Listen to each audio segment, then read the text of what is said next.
I'm Alex Littlefield. I'm a Chief of Staff and Fellow here at the National Institute for Deterrence Studies. And NIDS here is a 501c3 think tank, and we are supported by individuals and businesses. And welcome to our 9th Peter Huessy event of this year. And Peter Huessy is a key part of our organization, and he brings a wealth of knowledge and individuals to our activities, such as our special guest here, Henry Sokolski, and Peter will introduce him to you in a moment, the bio. And after Henry's presentation, during the Q&A, you are welcome to actually interact directly with our speaker. Just let me know in the chat box, and I can give you the mic. I can give you the highlights, so you're able to. He's able to see you, and we're able to see you. And so we would like this to feel more interactive among both the speaker and the audience. So with that, over to you, Peter. Thank you very much, Alex, and welcome, Henry. Just a few housekeeping notes. We are going to be having in the next couple months, Rob Spalding, who are going to be talking about China, Madeline Creedon, chairwoman of the Posture Commission. She's going to be speaking with us. Ambassador Rose Gottmiller, who was a member of the commission. She will be talking to us. And Frank Miller, who's going to give us a kind of overview from 40,000 feet about where are we with respect to the overall nuclear enterprise. We're also going to be honored to hear General Lutton, who is the Deputy Commander of Global Strike Command, and General Husser, who took his place as the head of 20th Air Force. We're also going to have here my friend Uzi Rubin from Israel, who's going to be at the Capitol Hill Club on July 19th for breakfast. And he has an enormous amount to talk about because of the missile, drone, and cruise missile attacks on Israel and what's going on in the Middle East. And he will give us an overview of both missile defense and overall missile issues and missile threats in the Middle East. And we will have additional seminars beyond the ones that I've laid out here. We try to do them every other Friday. Sometimes we may have to stick in a couple that are necessary.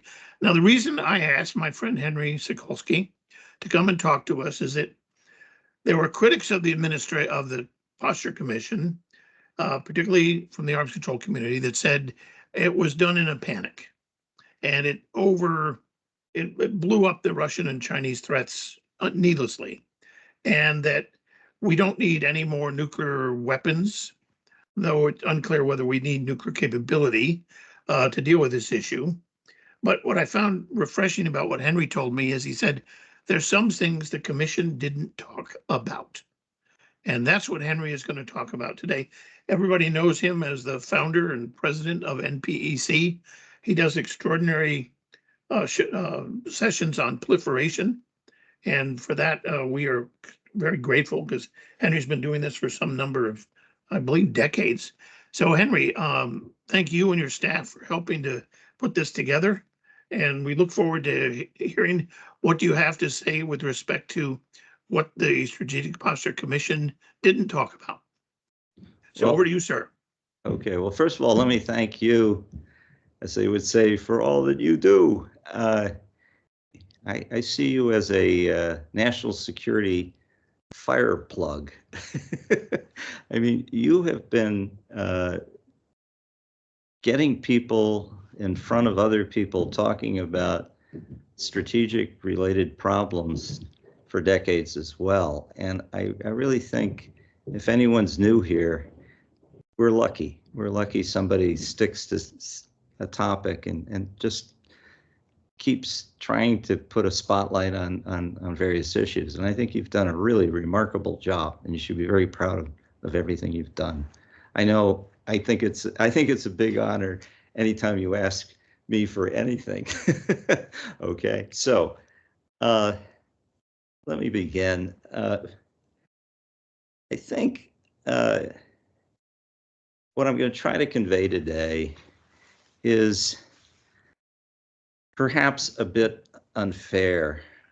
In other words, I don't want this to be seen as a criticism of the commission. I think if anyone takes it that way, I've failed. That is not my mission today. I think instead, my mission is to highlight things that perhaps we all not just the commission, need to be thinking more about, and maybe are not enough aware of. And I'll get into what that is in a moment. But roughly, I think the big message today is this. We, as a civilization, and certainly as a country, have been operating under roughly an organizing principle that's about 100 years old when it comes to strategic or major military systems and operational concepts. And that is something called air war theory. And we'll get into what it is, but it's about 100 years old. It was more or less cobbled together after the First World War. It could be, and I think it is the case, that we have to start thinking about a transition to a new organizing principle, and that is new generation warfare. And I'll get into what that is. If you do think that we need to think more about that, it kind of turns upside down an awful lot of what is considered to be respectable opinion. Now, it doesn't mean respectable opinion is wrong. It just means that it needs some tough love and some perhaps additions. I'd say at a minimum. And that's the strong suggestion I'm going to make today in my presentation. With that, I'm going to go forward. You have perhaps the advantage and disadvantage of having to hear a presentation for the first time. Usually first times are not pretty, so we'll do the best we can, but you're in on the ground floor of improving this talk, and therefore I am probably not going to go as long as they want, but rather going to try to listen to your questions and even comments so that I can actually make this thing better. Now, the commission was asked to do an awful lot. I would probably say too much. To give you some idea, if you take a look at the law that created the commission, well, they were supposed to make recommendations to the president and Congress with respect to, and this is quite a sweeping phrase, the long-term strategic posture of the United States. I don't know what long-term is. My hunch is it's got to be at least 10 years. And I believe this thing goes out to, I'm guessing, 37. Anyway, 10 years or more, and maybe a lot more. But anyway, long-term could be, well, a long time. That in and of itself should cause pause. And then it was supposed to do a strategic basically a global threat assessment. Well, my God, I mean, that alone occupies the intelligence community and vast volumes from the Pentagon and everything else. Then it was supposed to perform a detailed review of nuclear weapons policy, strategy, and force structure, as well as, when you say force structure, I guess we should add infrastructure to make the things as well. Then it was tasked to assess the extent to which, are you ready for this, capabilities other than nuclear weapons can contribute or detract from strategic stability. And then there's this definition of strategic stability that would even cause Cambridge to blush because it's quite extensive as to what that is. Then they go into specifics. Please tell us what the role of missile defenses are in America's strategic posture, cyber defenses, space systems, then non-proliferation programs, arms control, diplomacy, and roughly speaking, threat reduction. Okay, that's an awful lot. Even for a 2-year, $5 million commission supported by, it looks like, 40 staffers. Having served on commissions, congressional commissions myself, I can say that that's a prescription for probably more than anybody, any commission could possibly do. So the first challenge, I think, and I wasn't on the commission.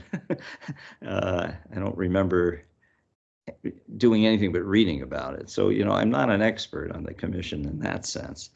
But I got to believe that one of the first challenges that they faced, and I sensed this from reading the report, was how to relate all of the tasks, much less the topics and the answers to the questions raised that they were supposed to do or answer, or tasked to answer. And I think, consciously or not, I think the commission tried mostly to relate most of these topics in terms of how each might support or enhance our nuclear weapons deterrence capabilities and keep non-nuclear wars from going nuclear, which, all things considered, is not a bad way to, go about trying to stitch all this up. I think this resulted in an emphasis on the following. First, there was an emphasis on, modernizing and possibly building up either actual nuclear weapons numbers or the capacity to make more. I think there also was an emphasis on increasing all the other capabilities, space, cyber, and et cetera, to the extent they might support nuclear command, control, communication, intelligence systems, or missile defenses. There was an emphasis also on increasing investments in missile defense as a sort of major technological backstop to prevent conventional fighting from turning into nuclear exchanges.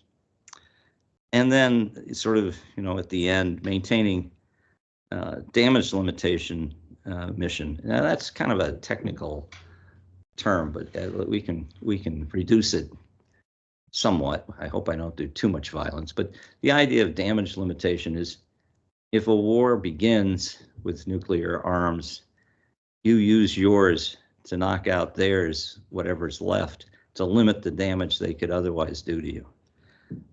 So, maintaining damage limitation missions as much as possible or enhancing them and using risk reduction diplomacy as a way to prevent the potency, as a way to increase the potency of whatever nuclear deterrence you have. And you'll notice in all this that it's sort of, there's a kind of hierarchy, which is, deterrence. I mean, by the way, deterrence is this thing that covers all sorts of things. But I think actually nuclear deterrence is sort of pretty central to all of this and preventing nuclear wars. And you can't, at first blush, you'd say, well, but, right, we're all in favor of that. I think because of that, I think the commission report was well received. And, it seemed pretty compelling. I think it is sort of compelling, very compelling, if you believe that the air war theories that have been so prevalent over the last 100 years are the ones that are going to be prevalent for the next 100 years. Now, what am I talking about? Maybe the first slide. Let's hope that if we go beyond this wonderful, luckily I have very few slides, which is totally uncharacteristic of how I normally operate. Now, these are three prominent authors, not the only ones, of air war theory. And many of you know of at least one or more of these. Billy Mitchell should be sort of up there with the Abraham Lincoln of the Air Force, so everyone should probably know who he is. Boom Trenchard, what a wonderful nickname, was British, and Mr. Duhay was Australian, okay? These folks, along with Churchill and others, promulgated a pretty thoughtful cut at how to do better at war than the First World War, which was a meat grinder and a terribly destructive war in that what they didn't burn, gas, or mutilate on the front, they starved to death with blockade in the case of Germany. It was a war unlike any previous one. It was just, of course, Second World War became more destructive, but up until then, this was really something. And these folks tried to figure out, well, how can we get away from that? And what they came up with was this simple, well, a sophisticated idea, actually.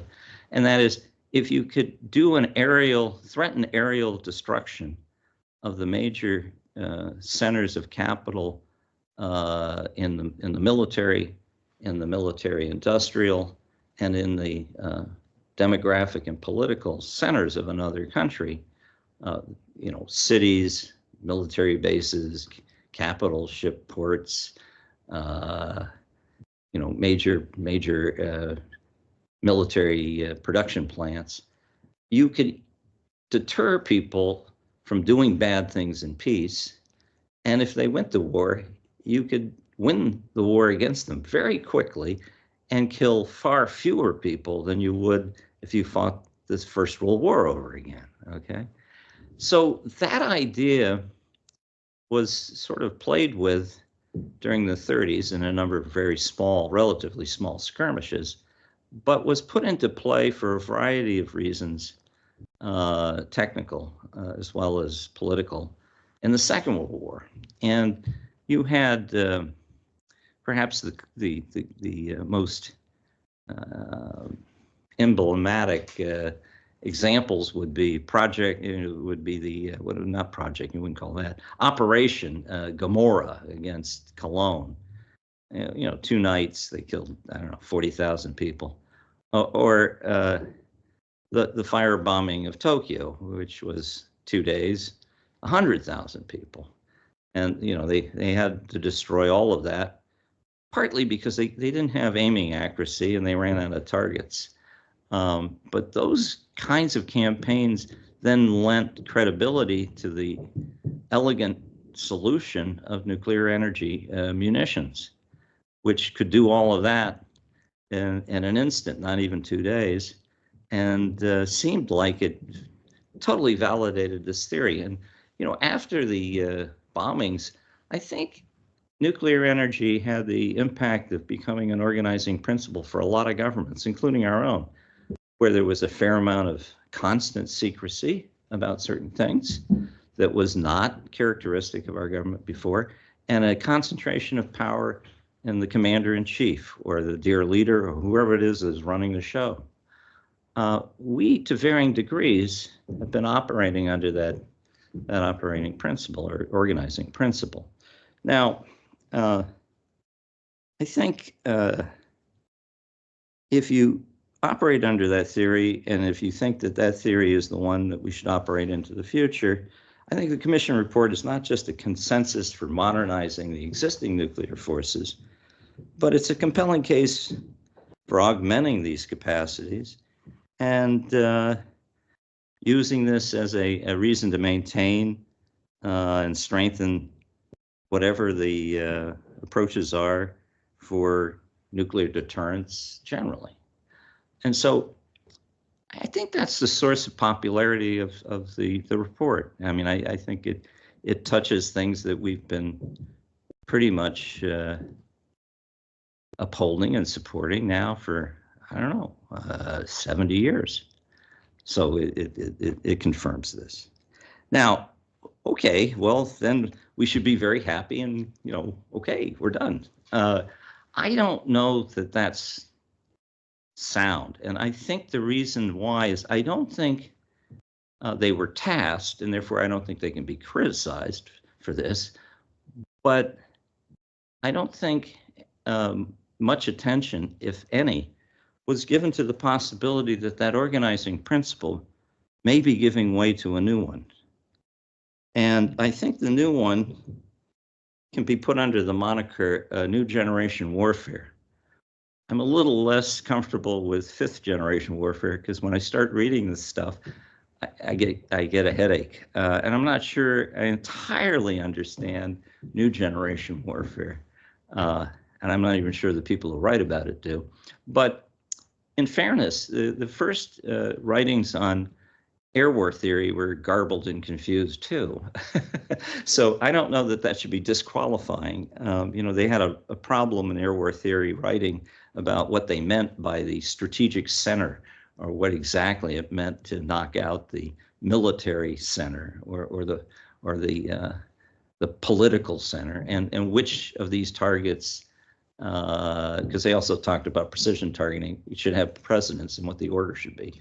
So similar kinds of problems with new generation warfare writings. You know, it could use improvement and scholarship and everything else, but give you some rough idea. Let's go to the next slide.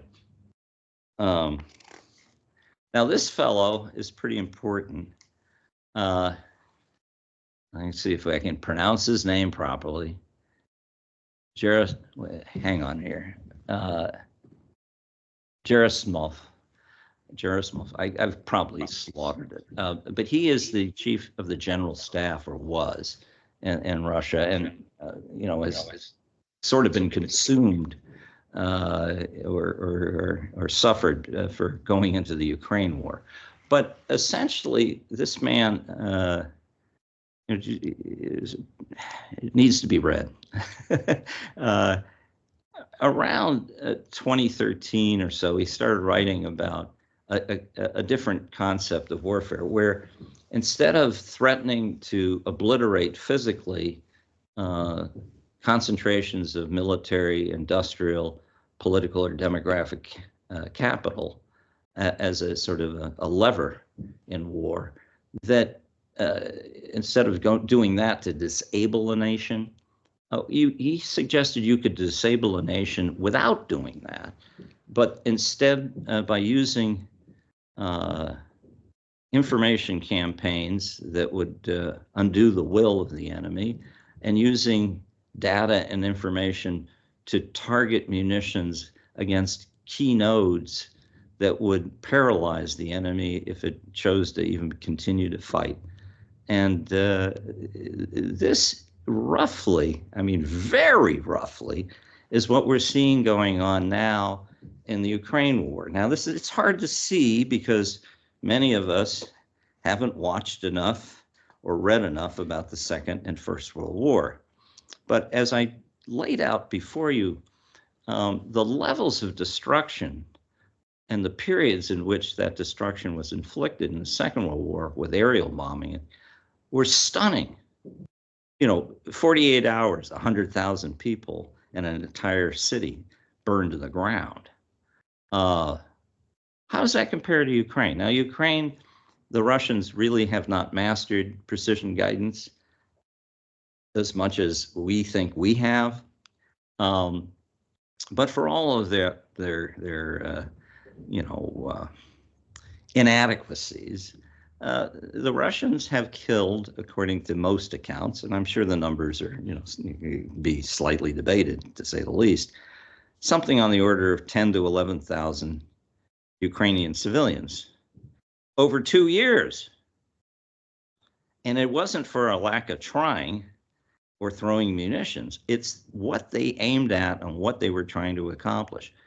Yes, they have been incredibly brutal, but they wanted digital displays to dismay and force the Ukrainians to give up, as much as simply trying to knock out things. And when they go after infrastructure, it's with relative precision. I mean, they knock out specific plants, specific transformers.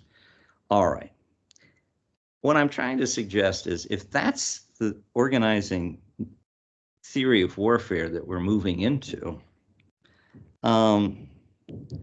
several things follow. And I don't know if they're the ones that got enough emphasis in any of the syllables in the commission report. Again, they were not tasked to do this, so okay. I mean, I don't think it's smart to criticize people for things they weren't asked to do. On the other hand, I also don't think it's smart to ignore what we may need to do beyond what they were tasked. And that's all.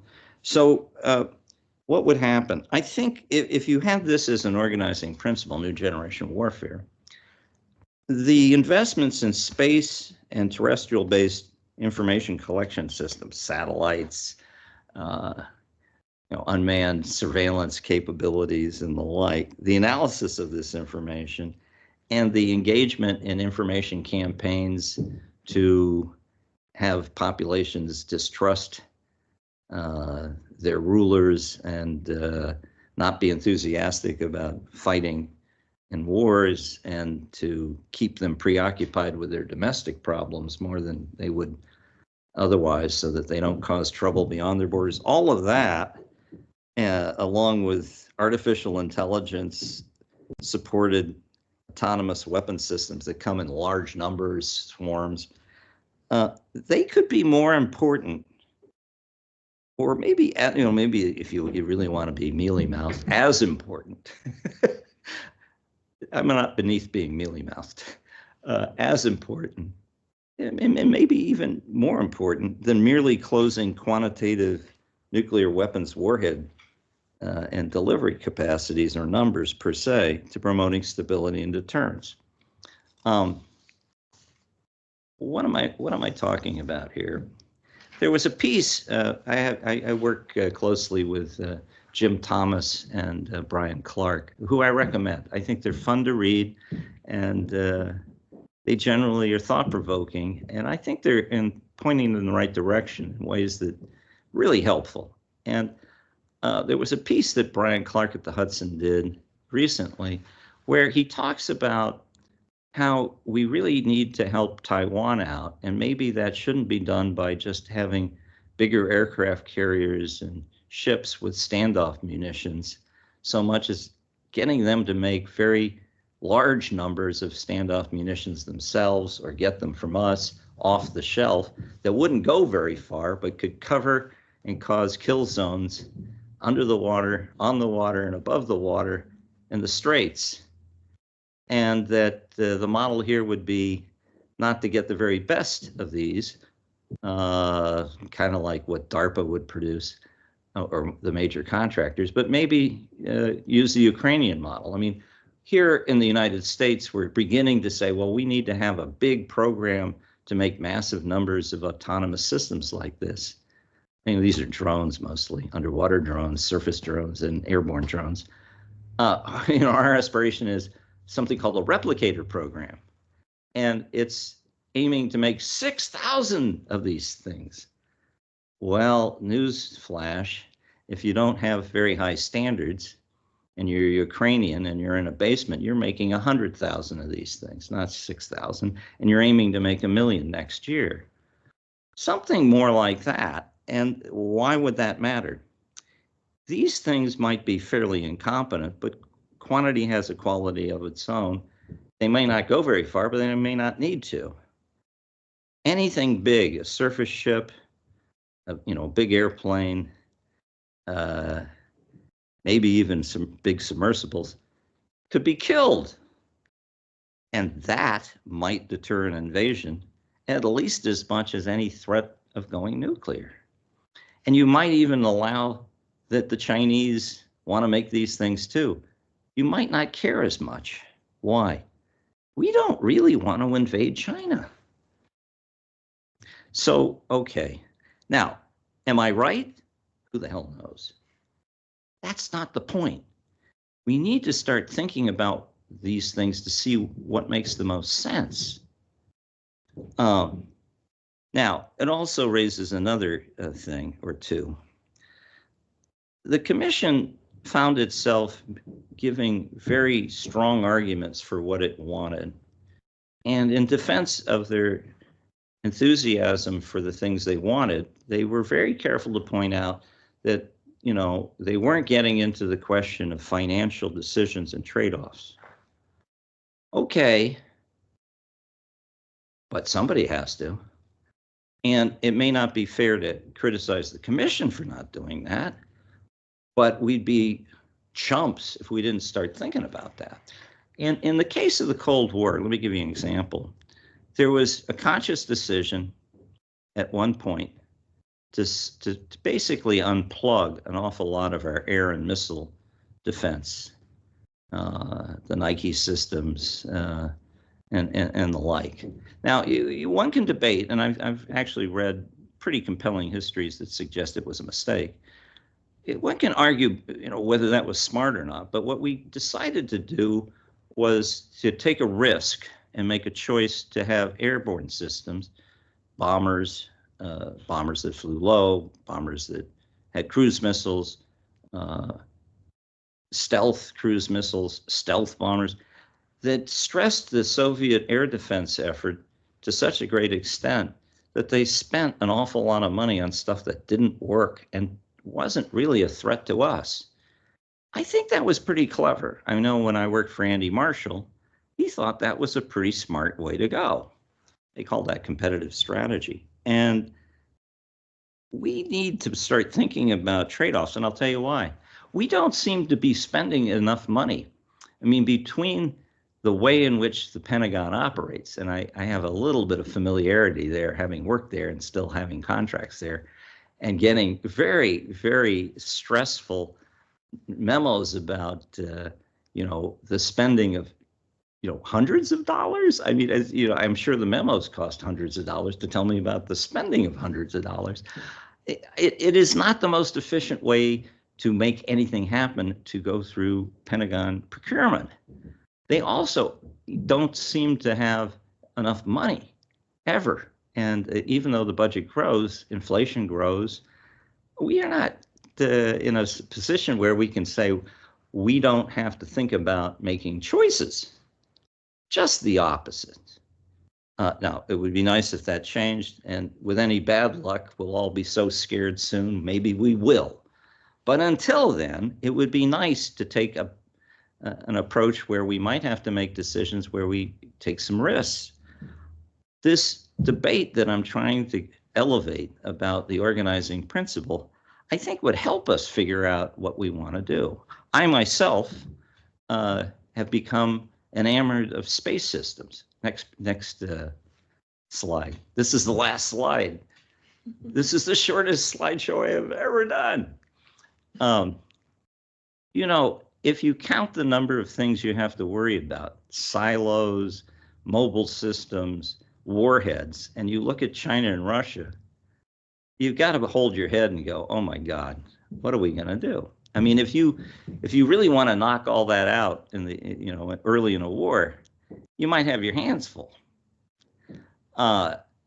It seems to me that if you're in an arena with two fighters that have more fists than you do and are maybe bigger than you, and you have a hard time seeing all of their body, but you have a pretty clear vision of where their head is, you're dealing with a Goliath, and you better behave like a David. And that means you have to be able to get that rock between the eyes to stun him before you either choose to cut off his head or not. That means you need to have really sound command of underwater systems. Why? 90 some odd +% of communications go through cables under the water.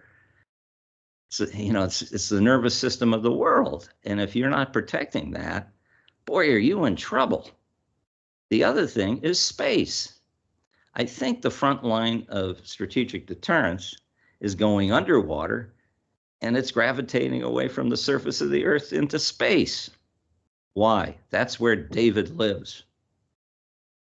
And David is looking forward to a space not occupied by things on an orbital track like a tethered observation balloon, but more like Star Wars or the Second World War, where we had cruisers and escorts, P-51s, flying anywhere they wanted to, untethered, and dropping what they needed to, taking offensive and reconnaissance missions, being able to change orbits with lots of energy and the like. We're moving towards that slowly. That, I think, is probably as important and maybe more important than just keeping up with the Joneses on the nuclear front. And it could be that maybe what we need to do, which is given passing reference in the report with regard to our nuclear weapons, is to focus less on how to do an effective job at damage limitation, which may be too hard now because there are just too many things to shoot at. Not that you would give up on that, but you would maybe not put the emphasis so much on that syllable, but rather you might want to do something that only one sentence was given any credence to, and that is pursuing the feasibility of fielding some portion of the future ICBM force in a road mobile configuration. I would go much further, perhaps, if I understood this movement towards new generation warfare. Maybe you want to make the whole damn thing mobile, camouflaged, decoyed, and maybe even the sea and air-based things should, be based on lots of things that don't look like bombers or don't look like Navy ships or submarines. Well, that debate is almost certain to get joined a heck of a lot more and a lot sooner if we think about organizing principles themselves, which again, the commission was not tasked to do, and therefore I would not criticize them on this. But it is missing. You might want to focus on cyber and the rest. Now, one other thing that becomes quite apparent, I think the arms control section was not very robust. And the reason I say this is it didn't really think about what I'm talking about here. Maybe diplomacy related to space is very important, even if you can't get agreement, to make sure that all of our space allies agree about certain kinds of limits. And there have been some discussion of what those limits, where they need to be, and what it is that are red lines for us to take action and take umbrage, and what cause belli might be. How we protect commercial systems, and to the extent and when all of that is in play. And I'm not saying they had to come up with the answers, but they should have spotlighted the question. I think in addition, our diplomacy in the arms control area has not been particularly leveraged. I'm going to use some neutral diplomatic terms to our advantage. Back in the day, I remember working with negotiators on the INF treaty. That thing is overtaken by events. I mean, as many treaties are. But at the time, it turned out to be a heck of a lot smarter than anyone knew, because we knew how to target our systems against the Russians in ways that really finally scared them. When they knew that we knew where to point those things, they said, "Uncle." Well, do we have anything like that in play now? I think we do, believe it or not, and I'd be happy to talk about that further.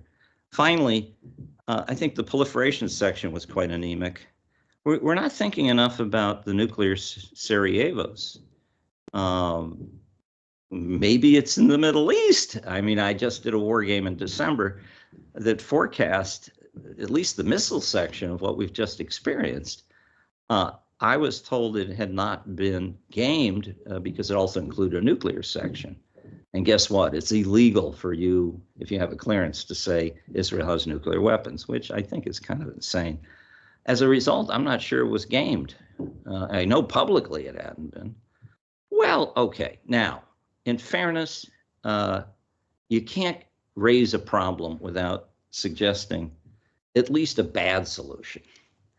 And I'm pretty good at bad solutions. I'm getting better at it, okay? Being a little sarcastic here, but maybe what you need is to ask the Pentagon on some routine basis, and this is this is like keeping your weight down after age 30. This is not a one-time thing. Don't give them a ton of time and a ton of money to do it. Have them do a routine report, maybe once every 12 months. That may not be very good in the beginning, but might get better. I know the Soviet military power volumes were pretty sketchy initially, and by the end of the Cold War, they were pretty good. So I think that's where we need to go. I wouldn't create another commission. Having been on two, I wouldn't wish this on anybody to work on a commission. Mostly they're not great. But the Pentagon, and maybe with the intelligence community, should be asked to talk about the organizing principle of new generation warfare and the old one as well, and what the implications are and what they see as trends and what other people and other countries think about these things. I think if you had that every year, you might get a hearing, which is the sort of the the least likely thing now that you get out of Congress. It isn't just laws, it's just hearings are hard to come by, particularly if they don't have immediate financial consequences. Well, we should change that. Anyway, I think I've gone longer than I should, but I hope I've gotten people to want to ask questions. So, and more important, make comments. So on that note, Peter, have I done my duty? Yes, very much so, Henry. Very well done. I mean, I'm very, very interested in this because I know when I worked in the Senate, one of the issues that kept coming up that Senator Nunn wanted to raise was the value of strategic bombing. And do we need to kind of move beyond that paradigm? But let me go back to, at the very end, you talked about the INF Treaty and that we have outrun that. But you mentioned a technology you thought the United States could use as a trump card. But you didn't, you said you would talk about it later, but I guess if I asked you, so I'm asking you, if you remember what that was about. When I said a technology or arms control ideas? May have been an arms control idea. I think it was an arms control idea. Let's take a look. I've been working on a paper which may never see the light of day, but I don't know, I'll ask the staff to redouble their efforts because they've been doing some of the scut work. But I noticed that the Chinese, when apoplectic, when the Russians deployed nuclear weapons into Belarus, and they're not supposed to complain about the Russians ever, but they did. And of course, they had been complaining and are complaining an awful lot about us deploying nuclear weapons to Japan and South Korea. Now, having been in the Pentagon when we took the weapons out of South Korea, there was a simple reason why we did that. They were target sinks and a gosh darn pain in the A, okay? And we figured, look, we put them there when we didn't have systems that could fly autonomously long distances, but now we do. I mean, in the 50s they were put in, the 60s they were put in, but from the 80s on, we had very accurate systems, nuclear and non-nuclear, that made the need to have those things stationed there go away. Now, don't get me wrong, politically, diplomatically, all of those things have some value, and I don't want to denigrate that, but militarily, you got to have your head examined to put, to set those things up. I don't think we really have a military reason to redeploy. We have political alliance reasons because we're constantly being asked by the South Koreans in so many ways, to say nothing of the Poles now. So it seemed to me that we could go to the Chinese. Of course, they're going to blow us off. I'm not delusional on this front, and say, look, and we can say it publicly. You are afraid of us doing this. We don't actually, we're not real keen to do this, but our allies are going to continue to ask us to do this, particularly as you are creating a demand signal by building the stuff you're building. Now, if you would like to cut the knot, it's your call. If you want to help us help you, here's how you might do it. Stop building those fast reactors and the reprocessing plants. We don't have to come an inch on your soil to know when you stop that, because they're in plain daylight. And if you do that, maybe we can ask the Japanese not to open up their large civilian plant, which they've been building for I don't know how many decades. And we can lean on the South Koreans not to go ahead with pyro reprocessing and enrichment. Oh, by the way, we could even say, Bill Gates, I know you need our $2 billion because you're so poor to build a fast reactor in Wyoming, but we've decided for the better good, you're on your own. In other words, you make this so that the Chinese are in a terrible pickle diplomatically, saying, oh, well, no. And it helps in a lot of ways. In addition, the RAND Corporation came up with a clever idea. I don't know if it would work, but I like it a lot. Put 100, warheads each for Japan and South Korea and say, those are yours. But of course, we're going to keep them here. But we will train with you to get them in theater if you ever need them, and we will have a joint command, system to deal with the questions of their targeting and blah blah blah blah blah. Things like that, and getting F-35s that are training to drop things. That's fine. It seems to me you can do the same with Poland and Europe. Oh no, by the way, you're a man of the 80s. I know.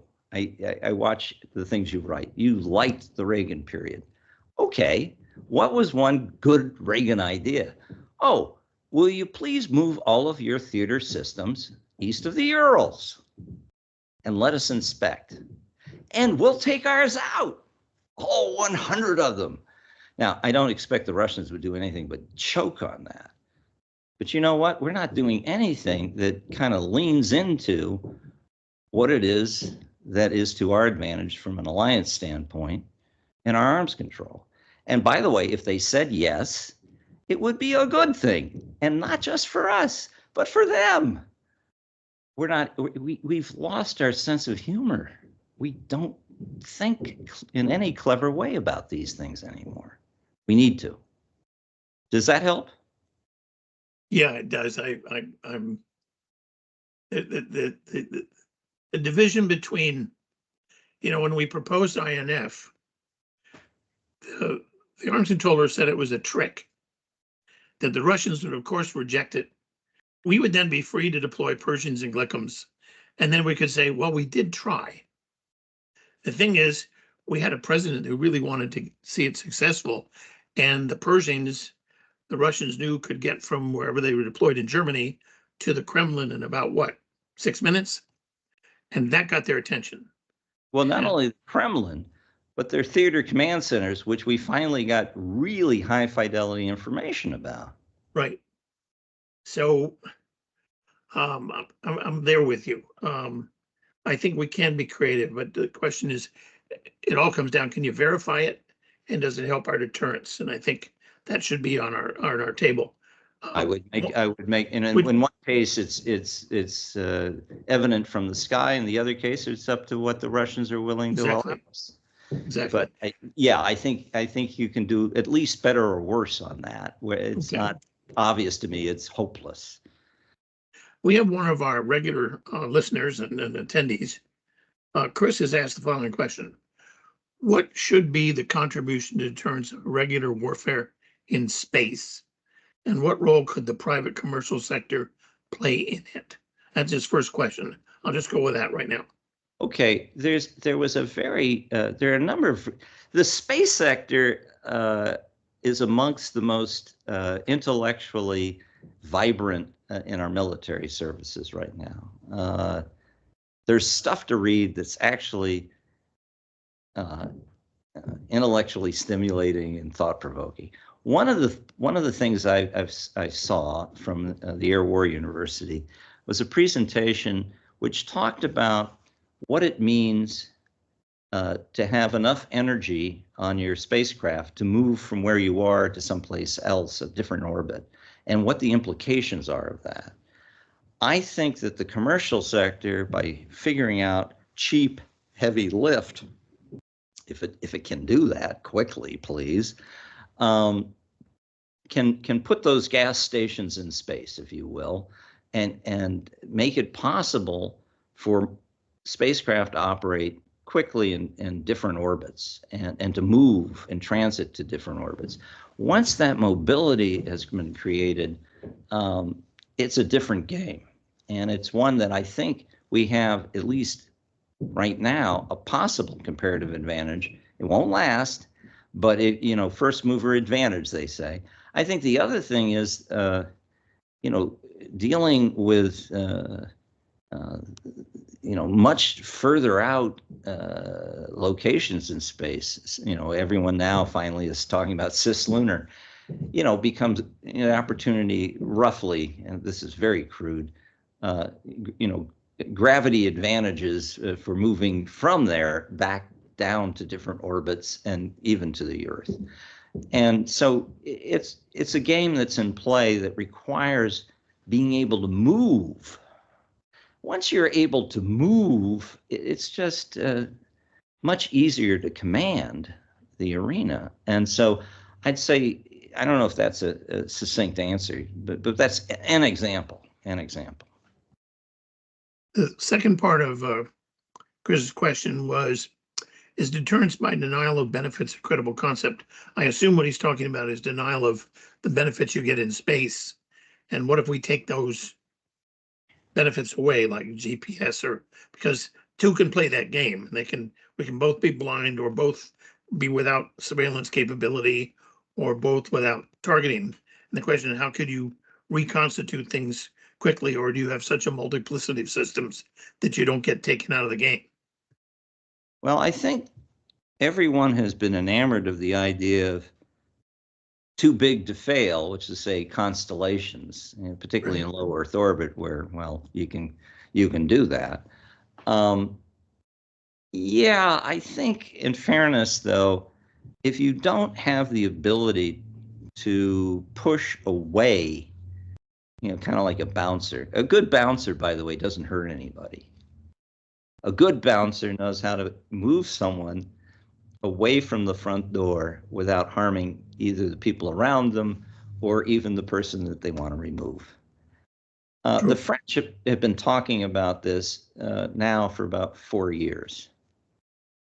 We decided, oh, well, that's too sensitive to talk about. We got to get out of that mode. I mean, if we're protecting ourselves by not talking about things, we could be in the business of depriving our brains of the raw material to think and talk clearly. And I think we've done that in the space arena. And the people at the top of the space system, whether it's the Air Force or the Space Command or the Space Force, are all clear as a bell. They're sick of it. They need more freedom to at least share information, not only publicly, but at lower levels of classification within them, their own organizations and the organizations and firms they deal with. In any case, we need to start thinking about rendezvous satellite operations in such a way that we are able to have those bouncers, if you will, without starting World War III in space. We're not there. I don't know why. Interesting. One of my attendees at my seminar series was the science writer for the New York Times. And he wrote a piece during the Bush 43 administration, which I thought was extraordinary, and it was nuclear forensics. Do nuclear weapons have a signature, which you have if you have a library of the samples from testing, meaning the stuff goes up in the atmosphere and we can collect it? Does that make any sense? Less than the people like us who study constitutional law in grad school think, and that constitutes 90% of the people who do diplomacy. I would be very cautious about getting too excited about that very far. I ran a war game that made a little bit of news. I think the Wall Street Journal cited it about North Korea setting off a weapon in space, which was quite a mess and quite an intriguing diplomatic show because we couldn't figure out who was on first until after it went off. In there, one of the findings was it would be nice if we could do forensics, at least to discover whether a spacecraft had a nuclear weapon on it. I did not get a very clear signal from the people with all the tickets that that was in the cards at all. I think similarly, the forensics game can work for very limited cases, but it's not, and it isn't. John Glenn used to say, "Well, we just need to study the science and engineer more to get the answer." I think the laws of physics may be at odds with getting much further with this. So I would be skeptical, but like I said, I studied constitutional law in graduate school for 5 years, so I may be at a disadvantage here, but that I have pursued talking with lab people who, actually have reason to. Interesting. Yeah, they're not. When I was at Columbia University School of Law, the concentration was the constitutional law of American foreign policy.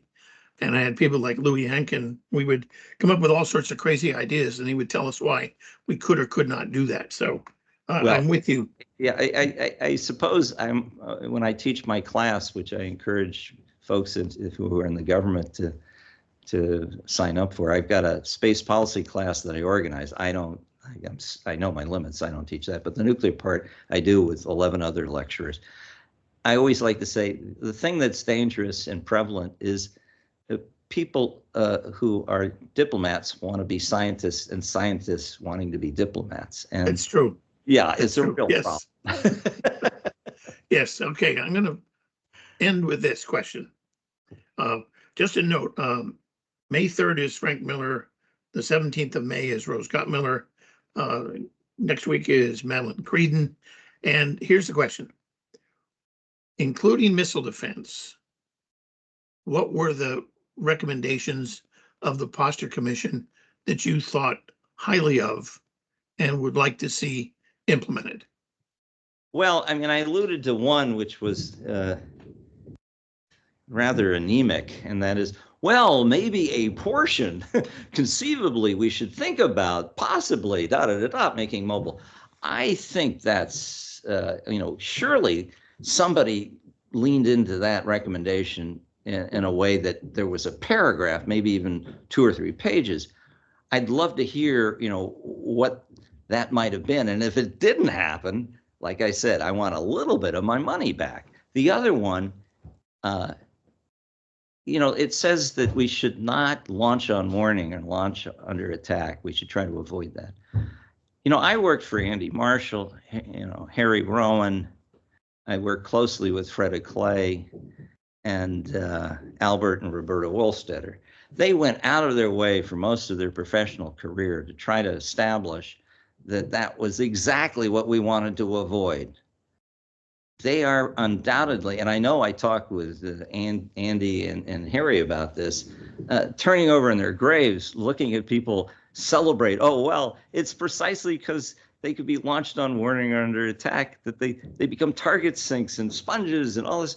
They go, you've lost the plot. The whole point is to preserve the ability to strike slowly, not to be able to strike quickly. Now, there is a sentence in there that says this, but that's it. Come on, guys. I think, Henry, there's some political juggling going on. Yeah, no kidding. Okay. By the way, I'm a big proponent of the absolutely woolly-headed idea that we really should have a much more robust statement. We're not going to go after cities with nuclear weapons. Period. I don't care whether they're earth penetrating, small, or whatever. No. Now, that's controversial to some people. I'd like to hear more about that as well. Well, my view is cities don't launch rockets at us. They don't launch bombers at us. They don't launch anything at us. The people in them in the totalitarian countries are totally innocent of any decision made by that government to attack us. And you can attack Moscow or St. Petersburg or whatever, all you want, but the rockets are still going to come as long as the leaders, wherever bunker they may be in, are able to launch them. Now, can you go after leadership? And leadership might be in a city? Yeah, but I don't have to incinerate 3 or 4 million people to get a leader. Well, you and I, how shall I put it? Small to medium-sized minds think alike. Well, anyway, so I want to thank you, Henry. We've now at 2:59. I'm going to turn it over to Alex, our intrepid organizer of these, the mechanics of these things and sending out invitations and doing a list of all the events. Alex, thank you for a great job, and thank you for our guests that attended. And we look forward to and anything you want to finish with, Alex, would be great. Yeah, thank you for a wonderful presentation there. And going to go back to the report and look at some of those points that I probably overlooked and want to find out. Yes, that's something to think more about. So thank you for drawing our attention to some of those sections of the report. And of everyone here in the call, thank you for being here, and hope to see you and anyone you would like to invite to our event with Madeline Creedon, which is going to be next Friday At 2:00. 2:00. All right. Thank you, Peter. So Henry, thank you. You did great. Okay. Thanks. Well, thank you. Take care.